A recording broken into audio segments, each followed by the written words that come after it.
오늘 위에 지금 이렇게 깃발이 다붙기죠. 세계선교위원회 헌신예배입니다.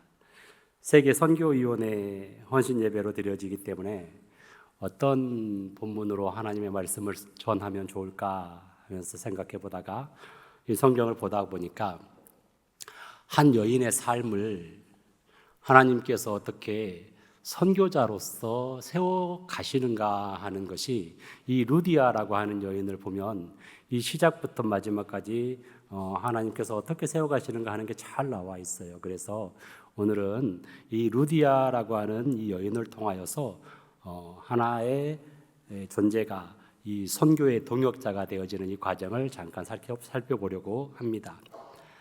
우리는 바울의 포커스를 많이 맞추죠. 우리가 성경을 읽더라도 예수님의 제자이거나 또는 이렇게 사도 바울처럼 굵직굵직한 일들을 한 사람들의 관점에서 많이들 성경을 읽습니다. 그런데 오늘은 루디아의 관점에서 한번 살펴보려고 해요. 그 전에 보니까 우리가 읽진 않았지만 이 6절 이하로 보니까 바울이 원래는 2차 전도 여행에서 복음을 전하러 아시아 지역으로 가려고 했어요. 그러니까 바울은 이제 이 소아시아 지역을 벗어나서 진짜 이 아시아 지역으로 복음을 한번 전해보겠노라고 발걸음을 그쪽으로 향했다 그래요. 그런데 성령님이 그쪽이 아니다라고 이렇게 그 길을 막으셨다고 합니다. 그러니까 그쪽으로 가보려고 하는데 그 길이 막히니까 그러면 이번에는 북쪽으로 올라가 볼까? 그래서 북쪽으로 올라가서 양갈래길이 나와요. 양갈래길이 나오는데 거기서 더 북쪽으로 올라가면 아시아 지역으로 들어가는 그 지역이 나오고 거기서 이제 왼쪽 서쪽으로 가면 이제 유럽 쪽으로 가는 그리스 지역이 나옵니다. 바울은 거기에 서서 다시 한번 그래도 아시아 쪽으로 한번 가봐야지. 그리고 그쪽으로 발걸음을 향합니다. 그런데 그때도 희한하게 하나님께서 그 길을 막으시더라라는 것이에요. 그런데 바울은 자기의 고집을 계속 내세우지 않고 자기의 고집을 꺾었어요. 하나님께서 하시는 일을 보면 그럴 때가 있어요. 전도를 막 하시는 분들도 어느 순간 그 입술을 탁 막으실 때가 있어요. 실제로 저희 아버지가 그 소수민족, 중국 소수민족 티벳 그리고 내몽고 이쪽으로 선교 활동을 한 24년 정도 이렇게 하셨는데 어느 마을에 실컷 복음을 전하시고 오시면서 택시를 타셨다 그래요. 통역자와 함께 택시를 타셔서 이제 그 열정에 이 택시 기사에게도 복음을 전해야 되겠다 그리고 입을 뗄라 하는데 갑자기 한마디도 안 나오더라는 겁니다. 갑자기 입을 확 막아버리시더라는 거예요. 그리고 왜 그런 거 하고 났더니 문득 음성이 들려오기를 내가 그렇게 쉽게 복음을 전할 거였으면 이런 방법을 썼겠느냐 하면서 입을 막으시더래요. 나중에 생각해 보니까 그 당시에 공안들의 단속이 굉장히 심하던 때라서 그 사람에게 복음을 전했다가는 순식간에 신고하고 공안에 의해서 잡혀가고 그러면 티벳과 내몽고로의 선교의 길이 막혔을 것인데 그러한 것을 나중에 깨달았다 그래요. 그러니까 이 바울도 그의 방향은 아시아였지만 하나님이 막아버리셨다는 거죠. 하나님이 막아버리시니까 그는 그래도 그 꿈을 포기하지 못하고 좀 더 북쪽으로 올라가서 드로아에다가 딱 진을 치고 아시아 쪽으로 가봐야겠다 했는데 그 길도 막으셨다가 나와요. 그래서 이제는 어쩔 수 없이 발걸음을 서쪽으로 돌립니다. 그때까지는 바울이 왜 자꾸 아시아로 가는 길이 막힐까 하는 것을 몰랐다라는 거죠. 근데 밤중에 환상을 보는데 환상 중에 마게도냐 한 사람이 나와서 우리를 좀 도와주시오 라고 하는 소리가 들렸다고 그래요. 그래서 이 바울은 하나님께서 마게도냐로 복음을 전하라고 발걸음을 인도하시나 보다 하고 그 발걸음을 마게도냐로 돌립니다. 마게도냐라고 하면 지금의 그리스 지역이라고 보시면 되고 유럽 쪽의 첫 관문이라고 보시면 돼요. 그 방향으로 발걸음을 돌립니다. 그리고 아시아를 등지고 드로아에서 네아폴리를 거쳐서 빌립보에 이르릅니다. 빌립보라고 하는 도시는 상당히 거대한 도시고 큰 도시였어요. 12절에 보니까 이는 마게도냐 지방의 첫 성이요라고 하고 거기에 있는 각주를 보니까 첫째 가는 성이요라고 기록되어 있죠. 빌립보라고 하는 지역은 아주 큰 성이었다는 거예요. 근데 그 지역에 한 여인이 있었습니다. 그 여인은 하나님을 사모하는 여인이었어요. 그 여인은 원래 출신이 어디 출신이었냐면 두아디라라고 하는 도시의 출신이었어요. 근데 그 두아디라라는 곳에 회당이 있어서 그곳에서 하나님이 어떤 분이신가를 알게 되고 사업을 위해서 이 빌립보 지역으로 오게 됐는데 그때 알게 된 하나님에 대해서 더 알고 싶고 더 궁금하고 더 하나님을 찾고 싶어 하는 여인이었어요. 그런 여인에게 어느 날 바울이 나타난 거죠.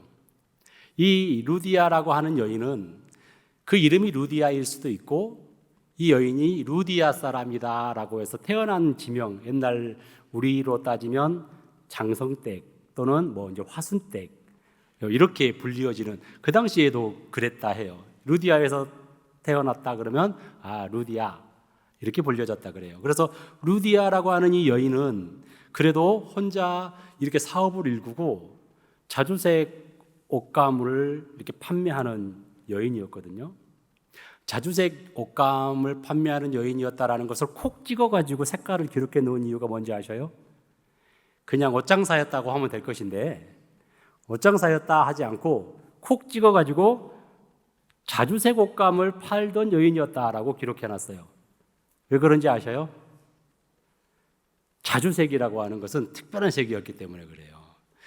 우리나라도 옛날에 색깔로 이 신분을 구별하던 때가 있었어요. 우리나라 임금님들이 입던 옷이 무슨 색깔인지 아셔요? 빨간색이요. 그쵸, 빨간색. 황금색이 더 좋았을 텐데 왜 빨간색을 입었을까요? 이유가 뭔지 알아요? 저쪽 중국이라고 하는 나라, 명나라, 청나라, 그때는 중국 황제의 색깔이 무슨 색깔이었냐면 황색이었어요. 황색. 근데 사대주의가 있었기 때문에 중국 황제보다 2계단 아래 옷을 입어야 돼요. 이게 법이에요, 법. 그러니까 황색, 금색, 그 다음에 홍색, 청색, 그리고 녹색, 요 순서인데 황금, 그 다음에 홍이에요. 그러니까 황색도 못 입고 금색도 못 입고 그 중에 제일 높은 것은 뭐냐면 홍색. 그래서 홍포를 입는 거예요, 홍포. 그리고 왕이 아닌 신하들의 옷은 청색을 입거나 녹색을 입거나 이렇게 이제 옷을 입었었어요. 그런데 그것처럼 이 로마 시대의 자주색, 즉 퍼플색, 이 보라색 옷감은 귀족, 아주 높은 귀족이나 또는 황제들의 옷이었어요. 그러니까 당시에 염색하는 재료에 따라서 그 염색 그 재료가 귀하고 비싸면 이제 고귀한 신분이 그 옷을 찾는데 이 자주색 옷감은 귀한 거였어요. 비싼 거였다는 것이죠. 그러니까 귀족들이 입는 옷이었어요. 한마디로 말하면 이 루디아라고 하는 여인은 부자였을까요? 가난한 사람이었을까요? 부자였죠. 황제의 귀족이 찾는 옷감을 파는 사람이었으니까 아주 부유한 사람이었어요. 이 루디아가 빌립보 지역에서도 하나님을 찾고 하나님께 기도 드리는 여인이었는데 어느 날 이 바울이 이 지역에 옵니다. 바울은 이 지역에 오자마자 며칠을 머물렀다고 그랬어요. 12절에 보니까 이렇게 나오죠. 이 성에서 수일을 유하다가. 바울이 복음을 전하러 왔는데 며칠 동안 그냥 이렇게 지냈대요. 왜 며칠 동안 지냈는고 봤더니 13절에 그 이유가 나와요. 안식일에 우리가 기도할 곳이 있을까 하여 라고 하는 본문이 나와요. 바울은 빌립보 지역에 도착한 다음에 빌립보 지역에 회당이 있는가 하고 찾아본 거예요. 회당이라고 하는 거 들어보셨죠? 바울은 왜 회당을 찾았는지 아셔요? 바울은 복음을 전할 때 항상 유대인들의 회당에서 먼저 복음을 전했어요. 유대인들의 회당이라고 하는 것은 거기에서 말씀도 전하고 그리고 강론도 하고 글도 읽는 곳인데, 그곳에서는 랍비, 즉 율법학자도 이 말씀을 가르칠 수 있는 자격이 있지만 성인 유대인 남자라면 그 돌아가면서 말씀을 전할 수 있는 기회를 줬거든요. 또 외부에서 방문한 유명한 인사들에게는 오히려 초청해서 말씀을 전할 수 있는 기회를 줬어요.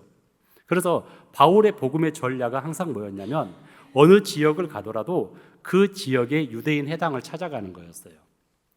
그런데 이렇게 찾아서 쭉 둘러보는데 빌립보 지역에는 회당이 있었을까요? 없었을까요? 정확하게 아십니다. 없었어요. 있었으면 물어보지도 않았겠죠. 없었어요. 왜 회당이 없었을까 봤더니 회당이 그렇게 아무데나 세울 수 있는 것은 아니래요. 회당은 어떠한 조건이 필요하냐면 유대인으로서 남자 10명이 있어야 세울 수 있어요. 몇 명이 있어야 된다고요? 10명이 있어야 된다고요. 근데 회당이 없었대요. 10명이 있었을까요? 없었을까요? 없었어요. 빌립보라고 하는 지역은 아주 큰 도시였지만 특수 목적으로 지은 도시이기 때문에 유대인 남자들이 별로 없었어요. 심지어 회당 하나도 지을 만한 숫자가 없었다라는 것이죠. 그래서 이 루디아라고 하는 여인은 하나님에 대해서 알고 싶고 하나님에 대해서 궁금하고 하나님을 사모하는 여인이었는데 하나님에 대한 이야기를 들을 수 있는 기회가 거의 없었다라는 거예요. 회당이 있어야 그곳에 나아가서 하나님의 말씀을 듣고 랍비들에게 하나님이 어떤 분이십니까? 하는 것을 알 텐데 그러지 못했다라는 거예요. 근데 두아디라라고 하는 곳, 즉 루디아가 기존에 살았던 곳에는 회당이 있었어요. 그러니까 이제 그곳에서 하나님을 접한 것이죠. 근데 이곳에서는 회당이 없었어요. 그러니까 하나님에 대한 궁금증과 하나님에 대한 열심, 하나님을 알고 싶은 마음은 있었지만 그것을 해소할 방법이 없었죠. 자, 회당이 없는 곳은 그럼 어떻게 유대인들이 살았냐면 10명조차도 안 되면 그들은 흐르는 강가로 가서 그곳에서 작은 기도 모임을 했어요. 혹시라도 여러분들이 기억하시는 분들이 있는가 하면 우리 그발 강가에서 수금을 걸어놓고 울었더라라고 하는 그 바벨론 포로 당시의 유대인들 이야기 혹시 기억나시는가 모르겠습니다. 그 전통이 있었어요. 흐르는 강물에서 그들이 모여서 기도 모임을 갖고 고국을 생각하고 하나님께 예배드리던 그러한 전통이 있었기 때문에 그게 그대로 이어져 내려옵니다. 그래서 이 루디아라고 하는 여인도 남자들은 10명도 채 안 되기 때문에 회당이 없었지만 그래도 하나님의 이름을 부르고 하나님께 기도하기 위해서 옹기종기 모여 앉은 여인들이 있었다라는 것이죠. 그리고 그들 가운데 루디아는 여느 안식일 날 언제나와 똑같이 일주일 동안 열심히 옷감을 팔고 장사를 하고 돈을 벌고 그걸로 내 가문을 이렇게 꾸려나가고, 그리고 안식일이 되니 안식일은 역시나 모든 것을 내려놓고 강가로 가서 하나님을 아는 자들과 함께 손을 잡고 하나님의 이름을 외쳐 부르면서 기도하는 그 모임을 하고 있었어요. 그런데 어느 안식일 그날따라 웬 낯선 남자가 다가오는 거죠. 머리가 살짝 벗겨지고 그래도 뭔가 좀 있어 보이는 사람이 주변에 두세 사람을 대동하고 함께 다가옵니다. 그리고 이렇게 보니까는 그래도 우리가 외쳐 부르는 하나님을 저 사람도 아는 것 같아요. 그런데 그 사람이 하나님에 대해서 갑자기 이야기를 해주기 시작합니다. 오늘 23절에 보니까 이렇게 나오죠. 안식일에 우리가 기도할 곳이 있을까 하여 문 밖 강가에 나가 거기 앉아서 모인 여자들에게 말하는데, 즉 바울은 가보니 웬 여인들이 앉아있고 그냥 여기라도 하나님을 찾는 모임이구나, 그리고 하나님에 대해서 알려주시는 거예요. 그리고 하나님에 대해서 말할 때 무엇을 말했겠어요? 하나님이 어떻게 우리를 사랑하시는지, 예수 그리스도를 이 땅에 보내시고 예수 그리스도께서 이 땅에서 수많은 병자들을 고쳐주시고 그들에게 말씀도 하나님 나라도 선포하시더니 이 유대인들에 의해서 십자가에 못 박히셨는데 알고 봤더니 그것이 우리 모든 사람들의 죄를 대신 짊어지시고 십자가에서 대신 피를 흘리신 겁니다. 하나님께서 이처럼 우리를 사랑하셨고 이것을 믿는 사람들은 그 죄에 이제 더 이상 고민하지 않아도 되는 해방을 주셨습니다. 포로된 자에게 자유를 주셨습니다 하면서 선포한 거예요. 그런데 그 말씀이 선포되어질 때에 모여 앉은 많은 사람들, 여러 명의 여인들 중에 아주 하나님을 사모하는 마음이 독실했던 루디아에게 하나님의 은혜가 임하는 거예요. 14절에 보니까 그렇게 나오죠. 주께서 이렇게 나오죠. 루디아라 하는 한 여자가 말을 듣고 있을 때 주께서 그 마음을 열어 바울의 말을 따르게 하신지라 라고 나오죠. 그러니까 여인들이 여러 명 있었지만 그 중에 누구의 마음을 열어주셨다고요? 루디아의 마음을 열어주셨다고요. 누가요? 하나님께서, 주께서. 루디아는 간절하게 하나님 알기를 소망했던 거죠. 하나님께 기도하기를 원했고 하나님을 외쳐서 찾기를 원했던 사람이죠. 그러니까 하나님께서 저 스리아 안디옥에 있던 바울을 이쪽 길 맞고 저쪽 길 맞고 이쪽으로 가려고 그러면 치우고 야 저쪽으로 가 저쪽으로 가려고 하면 야 거기 아니야 그러더니 어디로 인도했다고요? 빌립보로 인도해서 누구의 앞으로 갖다 놨다고요? 루디아 앞으로 딱 갖다 놨다고요. 그리고 말씀을 선포합니다. 바울은 늘 하던 대로 선포해요. 근데 그때 주께서 루디아의 마음의 문을 열어주셨다는 거예요. 그 말씀을 한 번 들었는데 그 말씀이 가슴에 팍. 전도도 이렇게 되면 참 좋겠어요. 그렇죠? 그냥 예수님이 이렇게 딱 했더니 갑자기 내 기다리던 소식이에요. 어디 교회예요? 신앙교회 갈게요. 그럼 뭐 이제 쉬울 텐데 그 정도로 사모하면 하나님이 마음의 문을 열어주실 건데 요 여인들 중에는 루디아가 아주 하나님의 마음에 쏙 들 만큼 하나님을 사모했나 봐요. 그래서 루디아의 마음을 열어주셨다는 것이죠. 우리는 여기서 한 가지를 알 수 있어요. 뭘 알 수 있냐면 회당도 아니에요. 그렇죠? 유대인들의 회당도 아니에요. 거창한 건물이 있었던 것도 아니에요. 솔직히 그냥 어디 강가에서 심지어 성 밖에 있는 강가에서 옹기종기 모여 앉아가지고 손잡고 기도했을 뿐이에요. 근데 거기에 하나님의 은혜가 임합니다. 근데 거기에 성령님이 임하십니다. 우리가 화려한 곳에서 화려하게 하나님께 예배드리지 않아도 하나님께 중요한 것은 무엇이냐? 하나님을 찾는 간절한 갈급한 심령, 하나님은 그걸 보시고 찾아오시는 거예요. 저 멀리 생뚱맞게 저쪽 아시아로 가려고 하고 있는 바울을 여기로 아니야, 거기 아니야, 저긴가? 거기 아니라고 이렇게 인도해서. 근데 이 사건이요 바울에게만 일어난 건 아니에요. 혹시 여러분들 고넬료 아시죠? 고넬료. 로마 백부장, 한마디로 말하면 유대인들을 식민 지배하고 있는 군사, 그 군사의 100명의 우두머리입니다. 근데 이 사람이 이방인인데 하나님을 경외하는 자라, 그는 구제에 힘쓰더라 이렇게 나와요. 하나님을 사모하는데 하나님께서 그 사모하는 고넬료를 위해서 누구를 보내주신지 아시죠? 누구를 보내주셨죠? 베드로를 보내주셨어요. 베드로가 처음에 간다고 그랬나요? 안 간다 그랬어요. 안 간다 그러는 베드로 어떻게 됐어요? 혼났어요. 네, 하나님한테 혼났어요. 야, 내가 깨끗하다는데 네가 왜 더럽다 그래? 베드로가 하늘에서 뭔 음식이 내려오는데 그 음식이 자기들이 생각할 때 이건 정결한 음식이 아니거든요. 저 이거 못 먹습니다. 안 먹습니다. 이거는 우리 율법에 맞지 않아요. 그러니까 하나님이 먹어라. 못 먹어요. 먹으라고. 그리고 알게 된 것이 뭐냐? 내가 깨끗하다고 한 것을 네가 왜 더럽다 그래? 저기 가면 고넬료라고 있어. 너 그 사람에게 찾아가. 그리고 고넬료에게 어느 날 천사가 다가옵니다. 고넬료에게 말씀하셔요. 내가 베드로 저기다 보내놨다. 너는 가가지고 저 도시에 베드로라고 하는 시몬이 있을 거야. 그 사람 찾으면 불러와. 내가 다 말해놨어. 그리고 고넬료는 베드로를 찾아서 저기 혹시 말씀 좀 전하실 수 있으십니까? 그랬더니 베드로는 예, 갈게요 하고 와서 복음을 전했다는 거예요.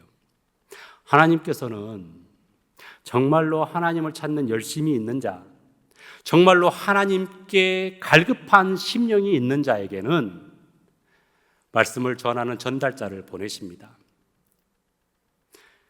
다시 말해서 지금 말씀이 선포되어지고 있지요.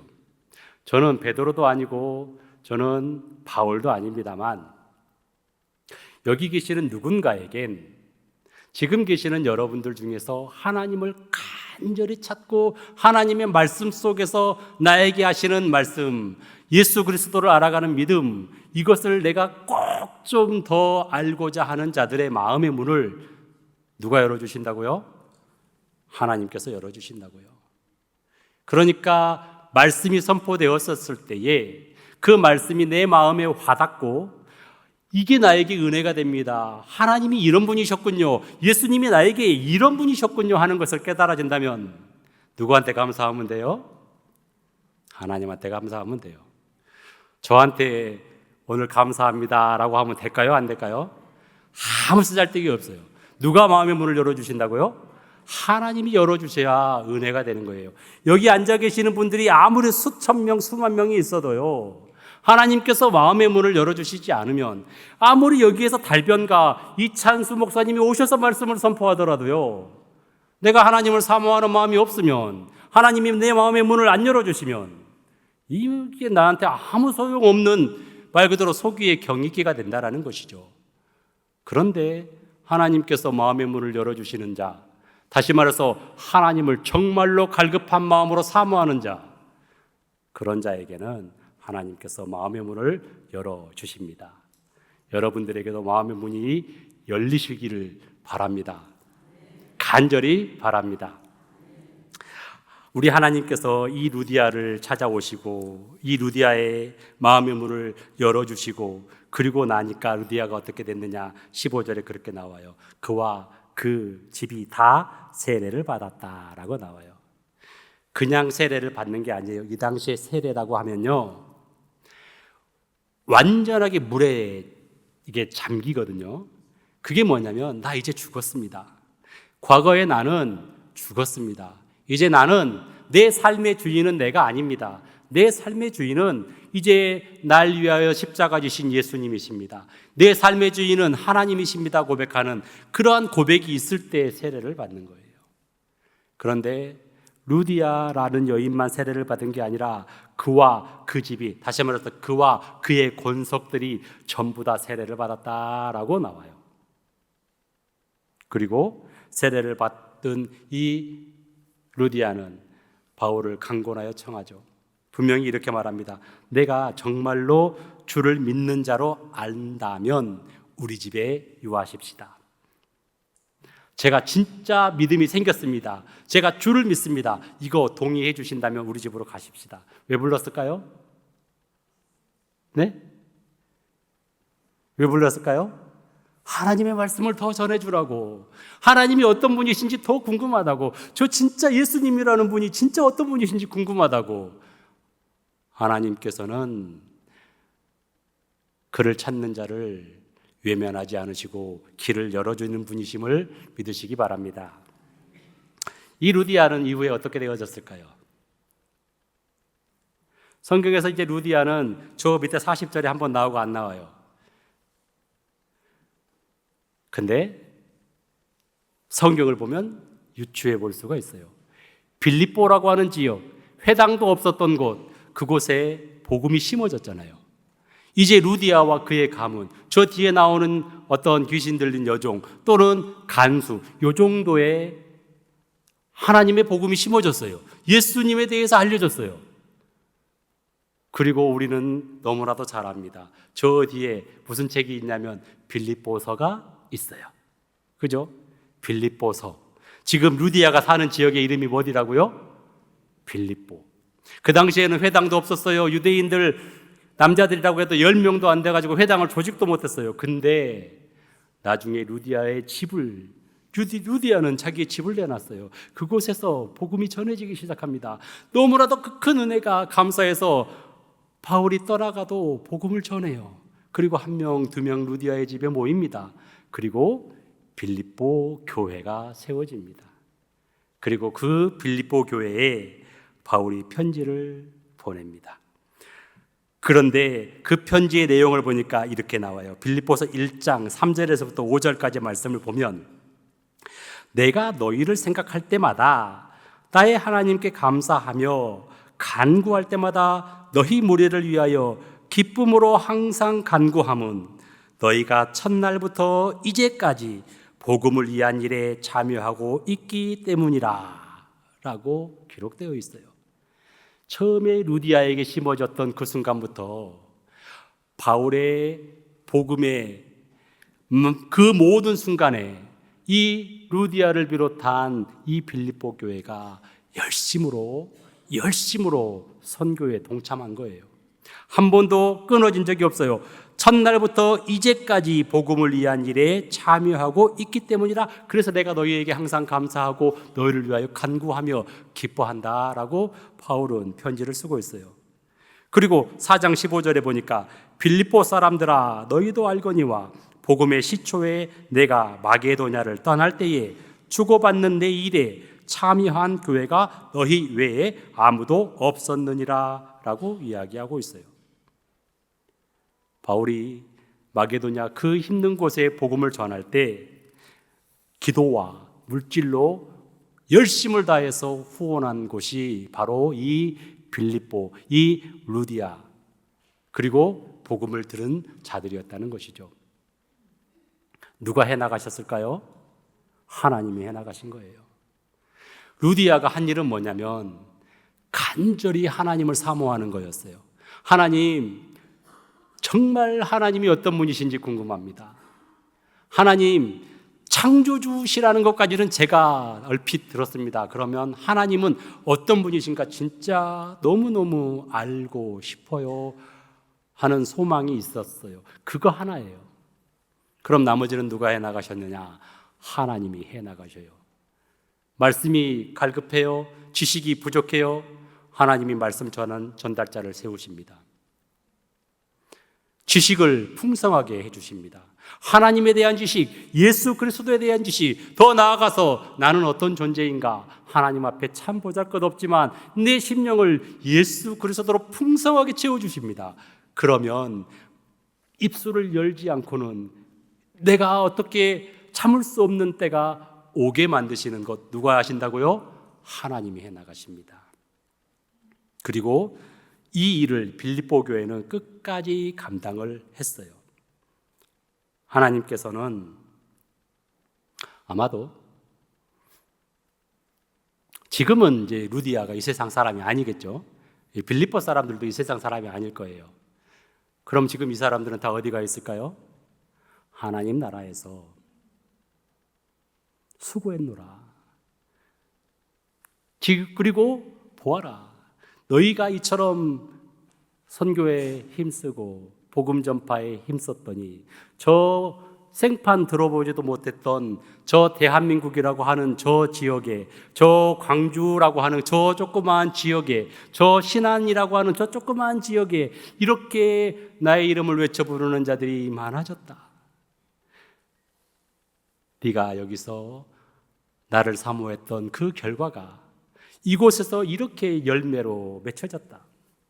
그러면서 이 빌립보 사람들은, 이 루디아는 생명의 면류관을 받으면서 그곳에서 하나님과 동행하면서 살고 있지 않을까요? 그리고 그 말씀이 우리에게 임했다라는 것은 우리에게도 하나님을 사모하는 마음만 있으면, 하나님에 대한 열심만 있으면, 하나님, 제가 하나님을 위해서 하나님만을 알고 예수님만을 알고 싶어요 라고 하는 이 마음만 있으면 하나님께서 우리를 위해서 많은 것을 예비하실 것이고, 그렇다면 우리의 이와 같은 열심이 수십 년 후에, 수백 년 후에 어떤 나라에, 어떤 민족에 어떻게 복음의 씨앗이 심어질지 기대가 되지 않습니까? 저는 지금도 주보에 나와 있는 우리가 돕는 선교지를 보면 참 신한교회 참 대단하다 싶어요. 그런데 거기다 하나를 더 얹어서 주께서 마음의 문을 열어주시어서 나의 심령의 문도 열어주시고 말씀이 심어지는 선교지의 그 누군가에게도 심령의 문을 열어주시고 이렇게 하나님을 아는 예수 그리스도에 이르는 복음이 더 풍성하게 퍼져나가기를 기도로도 후원해 주시고 그리고 마음으로도 후원해 주시고 그리고 물질로도 이렇게 선교에 동참해 주실 때에 비로소 우리는 믿음의 열매를 맺었다 할 수 있을 것입니다. 그러니 우리가 마지막 예수 그리스도께서 승천하시기 전에 우리에게 하셨던 그 명령대로 우리는 복음 전하는 일에 최선을 다하여 하나님의 명령을 지키고 따르며 하나님이 기뻐하시는 성도들이 정말로 되시기를 주님의 이름으로 간절히 축원합니다. 기도드립니다.